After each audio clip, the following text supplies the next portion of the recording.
This video is going to be the first of 3 AP questions that I'll be working out, and this is a long question, so I'm going to jump right into that. Now, we're given in this case 3 separate reactions in terms of how to measure the amount of oxygen present in water. That's the ultimate goal. And it takes 3 steps. And the question asks us, there's a lot of good information in here, but the question asks us how many moles of S2O3 2- are required to analyze every mole of oxygen dissolved in the water. And you notice that oxygen's in this first one and S2O3 is in the last one. And there's 2 ways we can do this. We can go from oxygen to MnO2, then from MnO2 over to iodine, and then from iodine to S2O3. I'm going to show you very quickly a different approach, and that's adding these together to get an entire reaction. Now, our link here was the MnO2, but I had 2 here and 1 here. So what I'm going to do is I'm going to keep the first example, and you notice these are net ionics, and then I also left off a little negative there, sorry about that. And O2, this is a really good skill. We see this skill of adding reactions together in a lot of contexts. Kinetics and thermo and equilibrium all come to mind. Now, I want the same number of MnO2, which means that I will need to multiply this next one by 2. So I'd have 2 MnO2s. That would give me 4 iodide ions plus 8H plus. All I'm doing is multiplying it through. It's still valid as long as, like in mathematics, you do it to both sides of the equation. 2I2, and that would give me 4 waters. Hopefully we're still on the screen there. Now, this next one, our link was the I2. And now if you notice, I have 2 I2s. So I'm going to need a 2 here as well. So I'm going to do the same thing to the last equation. Simply multiply it through by 2. Again, this might not be the fastest way to do this example, but in doing this example, I want to also show you how we can merge a series of reactions to give us an overall reaction. I'm going to assume that's still a -1 there and not a typo, so if it's a typo, please forgive me. And you notice I forgot to multiply that, so let's catch that as well. So it's a Sunday afternoon, I guess it's mistake day. There we go. All right, now what you can do is anything that is identical on both sides of the equation can be eliminated. So I form 2 MnO2s and I use up 2 MnO2s. I started with 2 Mn2 pluses and then they were reformed, so I have a net. So I lost them in this step but reformed them in this step, so my net is 0. I used up 4 iodides and then I reformed them, so again that's a net of 0. And let me see if there's anything else that we can get rid of here. Yes, our I2s. Formed I2, used up I2. Now what you do at this stage is you carry down everything that's remaining. And I'm just going to rewrite all this into one reaction. And I'm going to do it down here because I'm running out of a little room. So I have 4 S2O3 overall. This is what happened. This is not physically what we did in the lab, what was done in the lab, but this is the overall balanced equation, plus 4 hydroxides, plus that oxygen that we're after, plus 8H pluses, yields 2 S4O6- plus 6 waters. Do you notice how I added those waters together? Because they were both on the reactant side. It's just if I'd done this with math and I was adding a series of equations with math. What's nice about this is I now have the direct mole ratio between my S2O3 and my oxygen. So I can now do my stoichiometry in one step. So I have 1 mole of oxygen times, and to get rid of moles of oxygen, remember I started with moles of oxygen, want to get rid of moles of oxygen. I want to go to moles of S2O3, 2 minus, and now my reaction tells me that this is a 4-to-1 ratio. So that would require 4 moles of S2O3, 2 minus. Now, before we go on, I want to point out a couple of things. You notice that these substances were given as salts with sodiums and potassiums, for example. Those do not show up here. That's quite common if you have solutions to go ahead and get rid of those, because we know sodium ions and potassium ions cannot react in water to form anything else. So those were eliminated right away. The other thing I want to point out is if you did not understand how to get this answer, it's possible if you know how to do part B, for example, you may be able to bring a value down, and if you don't know that value, you feel like you're stuck, but you're not. If the next step depends upon this step, you can assume a value and keep working.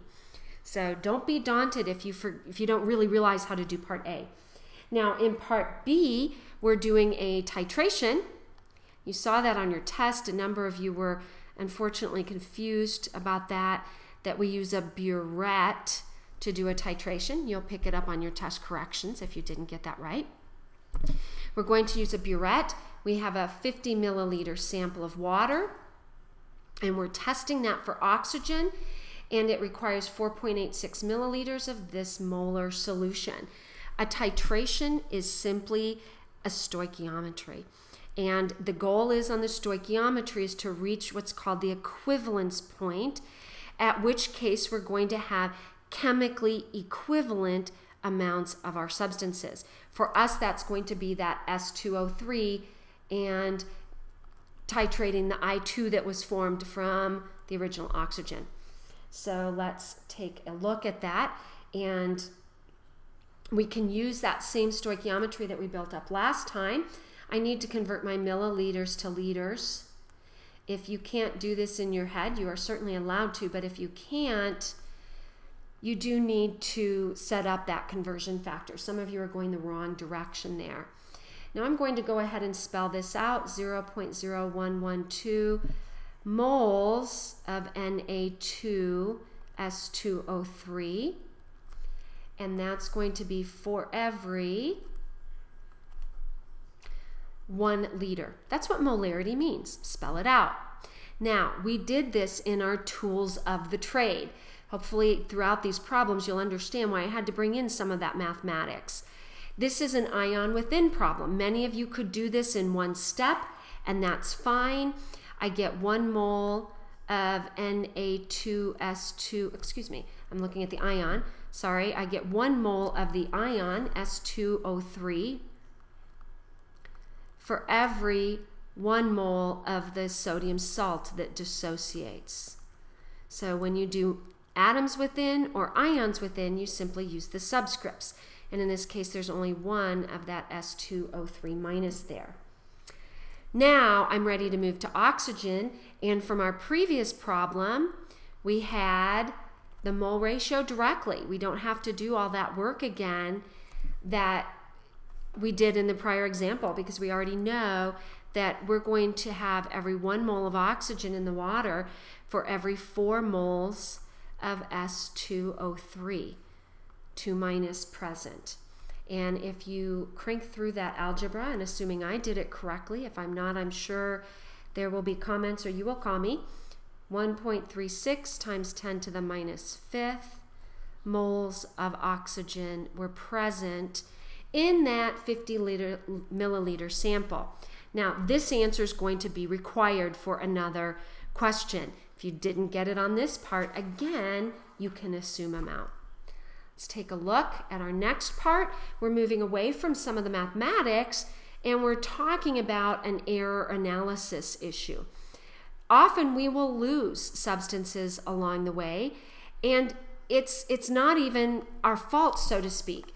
If you're transferring from one vessel to another, there is loss involved. So in this case, if we decreased our amount of I2 present, so we lost some of that I2 before it could be titrated, that means that it's going to require less of my S2O3 to titrate the sample, which this is key. It's going to imply or result in, give your indicator, that we have less oxygen present in our sample than is actually the truth. So less oxygen than is actually present. So you want to track these decreases down either through the math or through the equation. So I had less of my I2. If I have a decreased amount of I2, that's going to require a decreased amount of this, and that ultimately goes back to our oxygen. It's going to imply that there's less oxygen present. Now, this was the question that related to that same problem, so we're going to use our answer in B. And our answer in B was that we had 1.36 times 10 to the minus 5th moles of oxygen. And that sample, if you look back at that answer in your notes, was for a 50 milliliter sample. I'm going to turn that to liters. You'll see why in a minute. So that's in a 0.050 milliliter sample. Well, in this question, it gives us a temperature and it gives us a pressure. It asks for the volume of the gas, wow, I think you're seeing a pattern here, in 1 liter of the water. Now, I don't have moles of oxygen. Hopefully you see that we can use PV here. PV is nRT, and I have pressure and I have temperature, and I'm asked for the volume of the gas. You can't use that 1 liter because that's water, that's a liquid. And I need my moles. I don't know my moles in the liter of water. I know it per 50 milliliters. So do a simple ratio. If I had a whole liter of that sample, we would do a proportionality and find that we have 2.72 times 10 to the minus 4th moles of oxygen in a full liter sample. And now I have everything I need to plug into the ideal gas law. So I'm going to solve that for volume. Volume is moles. This is a simple one. Are you starting to see why we did that tools of the trade? Because earlier than the typical gas laws unit, we're needing PV because of the integrated nature of AP questions. So we need that 0.0821 because pressure's in atmosphere.